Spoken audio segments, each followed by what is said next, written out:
Hello and welcome to Default Assault, where we take on everything by default. I'm your host, Demosthenes, and with me, as always, is the great Kyle Nash. How's it going, Kyle? What is going on, my friend? I don't have anything plucky. I think this episode is going to take us this show somewhere it hasn't been before. Looking to have fun with that. As much fun as we can. Today, we decided to do something a little bit experimental in regards to some of the latest controversies regarding celebrities. Let's just say saying controversial things online and what it has cost them. We really just wanted to delve into the topic of whether or not disgraced actors should have their shows or their awards or achievements taken away from them because of certain missteps. We don't really have a direct answer for this. Maybe tonight we might be able to find one, or at least achieve a little bit of a middle ground.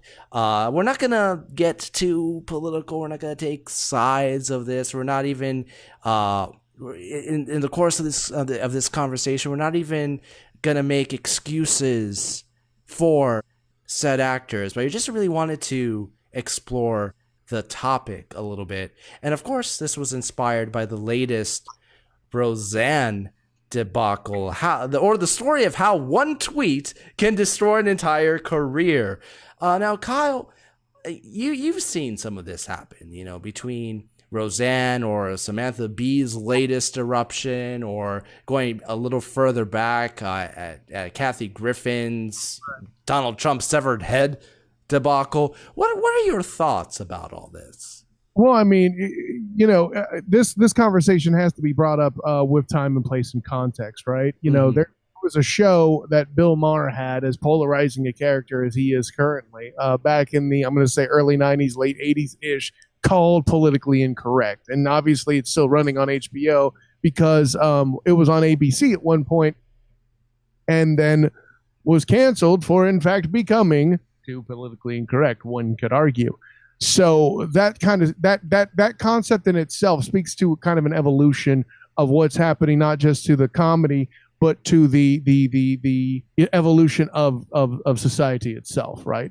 And the reason why I lean on comedy here, Demos, is for the most part, comics in general or comic performance throughout history has been kind of given a pass to get away with things. I mean, even the biggest tyrant in history had a jester because people like to laugh, as did, the tyrant in question, right? Now, granted, there may have been times where he may have, had his tongue ripped out or whatever because of, he went a little too far with the joke, but that's a different topic. And I'm sure there are other examples that are not necessarily comic entities that we'll touch on. But for me, with this whole thing, especially in relation to Griffin, Barr, B, all three of them, it first of all, just by accident, those three examples are all female, so that takes even another part of the whole sexism concept going on today with Me Too, et cetera, off the table, which is another factor. Are we really that sensitive to where a single tweet or something like that should alter a career? I think that's kind of what we're getting around. Are there levels of offense or transgression? Because crime is too strong, in my opinion. Transgression to have an actor be judged, and not just also the ripple effect that it causes. And I want to talk about that later too. But go ahead, Dima. Well, I'm glad that you brought up the point of the comics in general, because a comic's job has always been finding the line and pushing it. And a comic is able to achieve greatness and is able to ascend by getting close to the line and seeing what works and what doesn't work. And I think a lot of the problems that are happening right now is when comics do cross that line, discover what doesn't work, that one misstep could end their career. Correct. And I think that one of the unfortunate side effects with this is that it is curbing speech to a degree of people just being afraid to get near it because of the effect it might have on their friends, their family. And in the case of anybody that has a show or anything, the effects that would have on said the entire crew and so forth. In the case of Roseanne, and like I said, I don't support what she said. I thought what she said was disgusting. But that one tweet, yes, it ended her show and her career at ABC. But think about all the hundreds of people that also lost their job because of that. Listen, any single show is not a small production. And listen, it's not to say that Laurie Metcalf and John Goodman are hurting for work or anything like that. But what did they do? The hairstylists, the makeup artists, the list goes on. Key grips, what have you. It's hard enough to get a job in that business anyway. Then this happens because the star wrote a bad tweet. A star that was kind of known for pushing, shredding the envelope online. It's not like they didn't know what they were taking on when they got her. Yeah, and she's a special form of cray. And I'll tell you, as we're describing the situation with the comedians, and you were talking about their job in society theoretically being to find the line, I think at this day and age, for those who might be watching this video, hopefully 10 years from now, or 20 years from now, whatever, can chronicle it with this visualization. Like, if the comedian is Indiana Jones in the Temple of Doom when they're trapped in the room with the sliding walls and the spikes and all that. And best scene in that movie.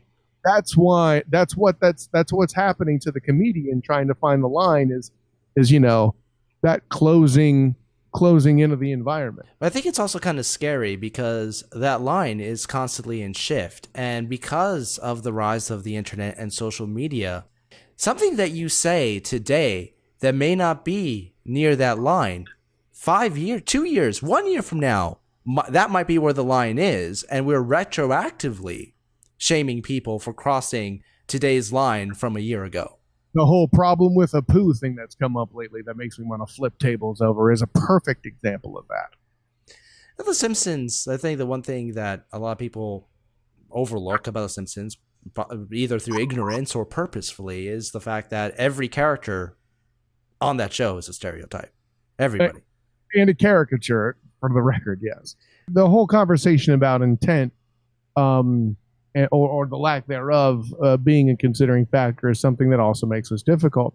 But even still, the sad part is that could in fact be a really great piece of art or cinema. This may not necessarily be,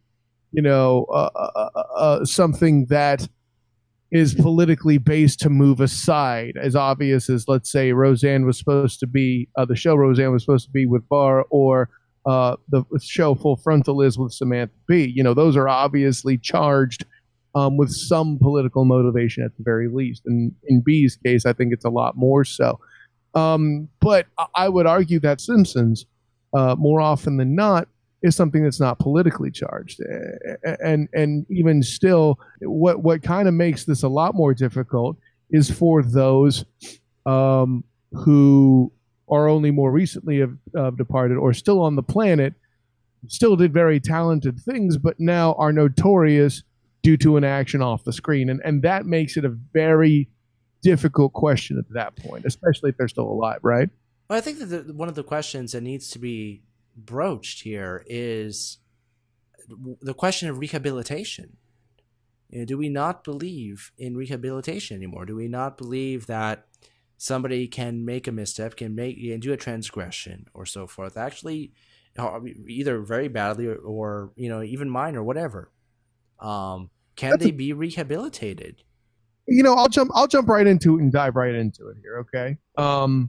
Before Bill Cosby's allegation, not only was he of his era known as one of the richest people of his era, not only was he known as a guy with multiple successful endeavors, he was also a cultural voice in the black community in general. The Cosby Show alone was a big deal in the 80s, a positive portrayal of an African American family. That's exactly the point I'm getting to. Okay, let's just say you want to make Cosby notorious, and that's okay. I still don't know if it's the right or wrong answer. But what about, Malcolm Jamal Warner, Alicia Rashad, Lisa Bonet, Raven Simone as a youth, and all the other actors and actresses that were a part of that culturally relevant thing of an entire decade of human history. Do we just pretend it's not there? What do we then just continue to give props to Cheers and MASH? And don't get me wrong, those are all great shows. But if, especially in the reason why I hit on the Cosby Show specifically is that you yourself even pulled the card before I could, that was a big deal. That was the first real popular portrayal of an affluent African-American family, right? Remember, yes. Dr. Cliff was an obstetrician, and Claire Huxtable was, at the very least, an associate level, if not a partner, at her firm. And the house that they had up there, I believe it was in the upstate New York. Correct me if I'm wrong there. I don't remember.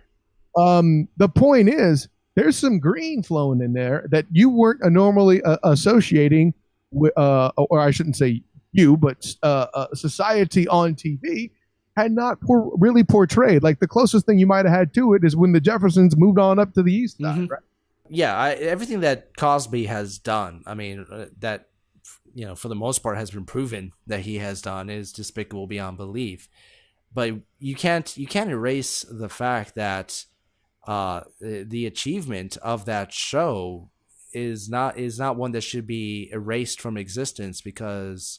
Well, even if you don't like the word achievement, Demos, I'll even say this much: the influence that it has had on current society is still a thing, and it doesn't just go away.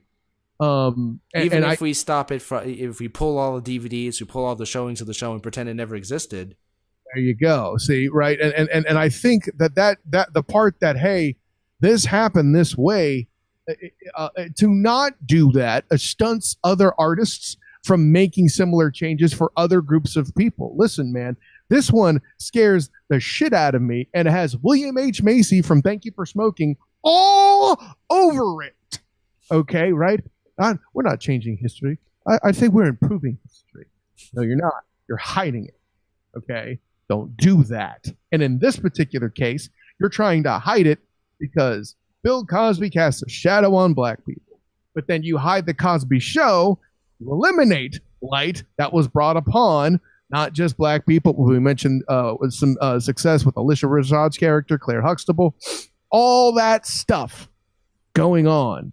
And it's just hey, what about a different world? That in itself portrayed a college atmosphere at an HCB, HBC, a historically black college. That's never really been done before, and that's a spinoff of Cosby. Hell, I'm pretty sure that Bill was on an episode or two giving Lisa Bonet a call. But then again, in retrospect, I mean, how many articles have you seen that say that Friends was, you can apply all forms of ists to Friends in retrospect? It's because we've redrawn those lines. And really, when it comes down to it, my big fear, and it hasn't been a secret on the show that I abhor censorship of all kinds. And when people ask me, well, Demos, why, if people are saying bad things, why do you have a problem with stopping those? And this is generally my answer. A lot of the progress that we have made in history has been based on things that at the time were politically incorrect. Look at the civil rights movement. Look at gay marriage. YouTube to this day still has problems banning advertisement on LGBT material, etc. But it wasn't long ago that. It wasn't long ago that Obama and Hillary Clinton were advocating against gay marriage. It took Hillary Clinton until 2013 to finally turn to the right side of history. And so all of these achievements were based on politically incorrect statements of their time. And if we try to put a curb anything that we consider today politically incorrect, what achievements are we possibly stopping? What is considered today politically incorrect that down the line will be considered politically correct, and vice versa? And on top of that, I always have this feeling that if we censor the bad things that people say, then when we vote for them or we buy their merchandise or we support them, we're getting a sanitized version of these people. We don't know fully what we're voting for, whether at the polls or with our wallets. Where I more kind of am is should the art pay the price, right? Let's go to a different example, right? Kevin Spacey and his whole situation. Oh God, yeah. Something that happened 40 years ago or whatever. There was an episode that we just recorded before doing this one, that where I mentioned him as being the best rendition of Lex Luthor. Does that now make me sexist or some sort of insensitive individual that I acknowledge that the dude is legitimately talented as an actor? I have a better example. I think like the week before the entire Spacey scandal hit, we did an episode where we were praising him. Absolutely. Awkward, you know. Yeah, bad timing. Or good timing because we beat it. I don't know. I digress. But see, now even that episode of Default Assault may not age well, right? But just to go to your point. But what I ask is, it's one thing if like you want like it's one thing to like say kick Roman Polanski out of the Academy. It's one thing to cancel a show or take Frank Underwood out of House of Cards, his Kevin Spacey's successful Netflix show, right? And to stop future production or dealings with an actor to have that person pay a price, right? It's another to go through and act like they didn't exist. Listen, how many good movies is Kevin Spacey a part of? Like, are you going to try to take down Glenn Ross because of the small yet important part that Kevin Spacey played in it? He's small and crucial to Glenn Ross, but that whole movie's going to go because of that little part that Kevin Spacey's in it? Or what about Working Girl? Oh shit, good call. Wow. You're really pulling him out this time, Chief. Or what about Outbreak? Not that that's a classic movie, but heck, he don't even look the same. Well, he dies a painful death in that, so I think it gets a pass. Oh, damn. Well, that is really the question. I mean, should the art pay the price? If what Kevin Spacey did, which is if it's truly as terrible as it is, then I don't want to watch his movies anymore. That's my decision. But somebody right now is making the decision for me. Right. And that's the part that I'm not really fond of either. But how far are we willing to take this? I mean, if you look at some of the greatest artists of all time, they were full of quote unquote me too moments. I mean, how many paintings are we going to take down from the Louvre? But then again, there are many art museums now that are taking down nudes because people are being offended. Oh, Demos, are you kidding me? I mean, the Venus de Milo, it's literally just the chick's chest. How much of an objectification is that? I was actually shocked because we did a recent. We're coming out next week. We're actually doing an episode on Disney's Hercules. I was actually shocked that they actually included the Venus de Milo in that uncensored. That was funny. And what's even funnier is that they actually at Disney World, they have a ride called Spaceship Earth at Epcot Center. And there used to be a scene of the Venus de Milo getting carved. And it actually showed her top half, etc. And they actually went back and censored it. They covered her up. Because apparently parents were complaining that this ancient statue was topless. Or golly, they could just explain what the Venus de frickin' Milo is. Step your game up, parents. I think that there is the danger of capitulating towards the court of public opinion, this kind of outrage culture, because it's getting to a point where if you keep capitulating to all these demands, that line is going to get crazier and crazier and crazier. It's getting to the point where a lot of people who are behind some of these movements, for the right reasons in a lot of cases, they're getting to the point where they're saying you're going too far, and we're almost entering a new sort of modesty culture. We're going back to the Puritan stuff that people were trying to escape in the first place. And that is kind of terrifying. It's regressive at the very least. And a lot of the times, the values that spur some of these opinions may be very, very good values, but it's within the execution and the extremity of the execution where these values become deranged into something terrifying. Well, and I'm glad you brought all that up, Demos, about progression and regression and the swinging of the pendulum. That only makes it more important. Like, you've even spoken to, you even asked the question earlier in the intro, should we have awards taken away? Should we ban the art? Never. Okay. And for the most part, never say never, even though I just did. You would have to play hell for me. I can't think of anything beyond snuff film that should be outright just banned, burned, and censored. There's just no. Even Hercules, I know, Demos, I know. But if nothing else, it's an example of not ever letting this happen again, and etc. The punchline is this. I'm in that place where is banning, check that, is stripping an actor or actress of their awards. Like, let's say, like Nicholson has 4 Academy Awards, right? Let's say he writes a disgusting tweet or becomes the latest wrapped up in Me Too allegations or however that works, right? Not to cheapen the movement. I'm just using this as an example. If he's stripped of his awards, 2 things, in fact, happen. In the instance of a movement where we're trying to show more respect to women in the motion picture art, craft, what have you, to show that at one point somebody who was a transgressor was able to get 4 Academy Awards is something that is a constant reminder to not let happen again. Okay.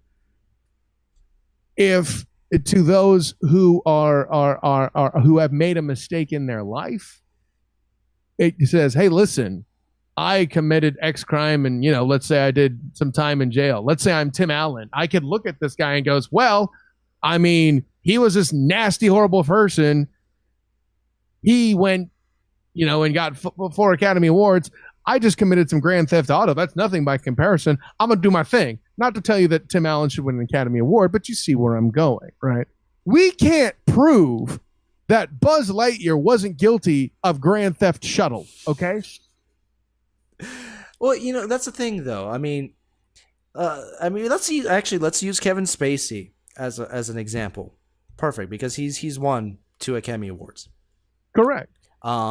Should he have his Academy Awards taken away from him?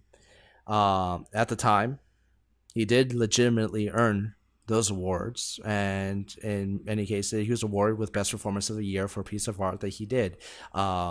I tend to try to separate the art from the artist, and the award is for the art that was produced. If I were to have to make the choice between the art itself getting, banned or the awards taken away, I'd say, well, yeah, take the damn awards away, keep the art piece there. But at the same time, what is that going to achieve? Do the statues there, other than make an example of this person? I mean, how far are we going to get with making examples of some people? Do we always know the full story as well? So if we don't have the full story, if the person was less guilty or not guilty at all, then you've killed the art. Oh my God, that's even worse, right? Well, that kind of goes back to the idea of rehabilitation. I mean, are these people or actors or artists or so forth going to be forever marred by accusations or crimes of the past? Take a look at Woody Allen. Almost every single year, his indiscretions from the past are constantly brought up in the public every time he releases a movie, and especially with the latest upswing of the Me Too movement. And if you look back at his past, and I don't want to get too far into that, he was cleared federally of all the charges made against him. So by our Justice Department's decision, he is innocent, and yet every single year we still mar him as if he were guilty, regardless of whether you think he was or not. Certainly, an argument is definitely going to be made that some of the shit that he did was on the creepy side. A lot of people don't really know the full story. A lot of people still think that he married his adoptive daughter, which was not the case. But I don't want to go too far into that one either, because our comment section is never going to end about Woody Allen this, Woody Allen that. But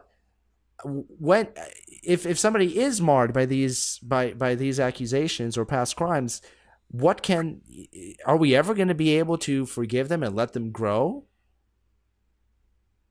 I don't have a good answer for you there, Chief. It's not in this day and age.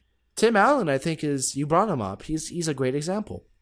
When he was young, he made a terrible, terrible mistake. He went to jail. He was caught dealing cocaine back in the early 80s, and he ended up going to jail for a few years, came out of jail, spent a decade trying to rework his life, and eventually succeeded. That is, whether you like Allen or not, that is something to be admired. Absolutely. But he was given a chance for rehabilitation. Are we? I mean, you can even apply this to our modern day justice system. I don't want to go that far, but do we really, as a country, truly believe in rehabilitation, or are we more of a punitive state? I don't really have a great answer because, I mean, beyond that, like Kathy Griffin, I think is a great example for me because what I'm not, I don't want to delve too far into politics, as I said, even though I keep doing it. What she did, I'm not a big fan of Trump. Never have. I think the lowest point of Home Alone 2 was his cameo. I really want to go visit the Plaza Hotel and double check to see if his erections to Kevin McAllister were actually correct. But nevertheless, what she did with Trump's head, I personally found despicable. Whether she had done it with Trump or Obama or Clinton or any other president, I think it was disrespectful. I think it was not even a president, any other human being. I think that was kind of disgusting. And guess what? I don't want to see her fired.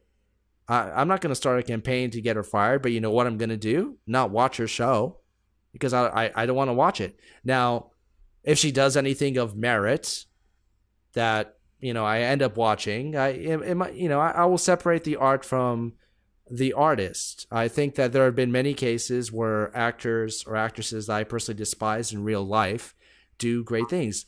Tom Cruise is, I don't despise him, but his dealings with Scientology and stuff in that I've read and seen about his personal life, I'm not a big fan of. I dig the hell out of Mission Impossible films. I respect the lengths that this guy goes. He's becoming the American equivalent to Jackie Chan. Well, that's cultural appropriation, Demos. Shut up. But I can separate that, and I guess the argument that people can make is, okay, well, you're separating it, but you're still giving money and support of this person that you despise. Well, in that instance, you can separate the art from the artist because they're a Scientologist. I don't know. Is there a line, and should there be levels? I mean, that's a fair question. Oh, that's a good point. That's a very good point. And I'd have to put myself in those shoes because I personally don't really, despite some of my rants on the show and so forth, look forward to Hercules. I don't really get offended very easily. I mean, how often do I bring up you losing debates constantly on your own show? And you bastard! I mean, I don't get offended very, very often.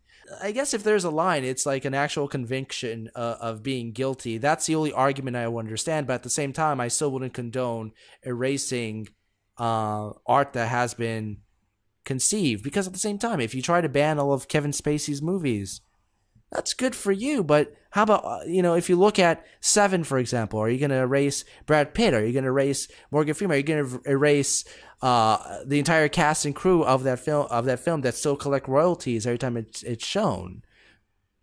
you have to take, I think you have to kind of take that into account as well. Like, what other lives are destroyed by default? Ooh, destruction by default? That completely made this channel dark. Well, that's what we're doing. We're destroying this argument. And like I said, like right now, we don't really have an answer. We're just kind of going back and forth, trying to unravel this, actually kind of open up the conversation to everyone else.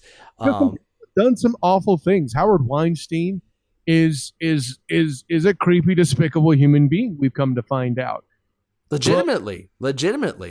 But and I can see trying to remove him from the process and that mentality from the process, but removing the works that he's behind, half the best pictures from the last 20 years. Exactly. You aren't hurting him when you do that. You're hurting everybody else. I mean, the analogy I come up with is the Joe Paterno thing, right? And we've seen what happened there. Okay, you punished Paterno by firing him. That was correct. You may have pulled down the statue at Penn State. That's a different question, but I still think to an extent that's correct, perhaps. But then you start eliminating the wins under his tenure. And now the players are like, wait a minute. Why would you do that to us? And I think those players are the same as the players on the proverbial stage of a major motion picture. Well, I think that's a fantastic point, because at least at this particular point, we unless I missed something the last few days, we haven't seen any actor or actress have their awards taken away from them. But it is an argument that is on the table. But with sports, that is happening, and that's happened. Yeah, I do feel bad for the players, because it's not the coach that's on the field. Yes, he has a hand in this. You can make that argument a lot better than I can, but it's the players they're on the field, scoring the points and working just as hard at the very least. And for the record, they did reinstate those in that particular case. But I think it's a situation where one must consider repercussion before just blindly attacking here. And listen, the emotions run high because there's some despicable stuff we're talking about here. So I guess that's the question that we're really asking today, and we'd really like to extend the conversation to you guys. What do you think of the situation? Should actors or actresses that have been disgraced have their awards, or even their TV shows, movies, and art stricken from public record because of their discretions? Let us know in the comments below, and make sure to follow me on hilaritybydefault.com for fun stuff every week. Normally a little bit funnier than tonight, but like I said, we're just being a little bit experimental and just wanted to address the controversy at hand. And make sure to follow me on Facebook and Instagram, Hilarity by Default, and on Twitter at DefaultHilarity. Kyle, where can we find you? Of course, you can find me on Twitter at the SOTG, and also on Instagram as the SOTG, and then on Facebook as the Student of the Game. Find my works in sports awesome on bluehq.com, bluehqmedia.com, and check me out on Dinner Time. Search Dinner Time in Blog Talk Radio. Look for me and Big TJ Tokyo Jameson as we do our thing. Sounds great. It's always a good time on Dinner Time, and make sure to check out Default Assault every Thursday, where life is hilarious by default.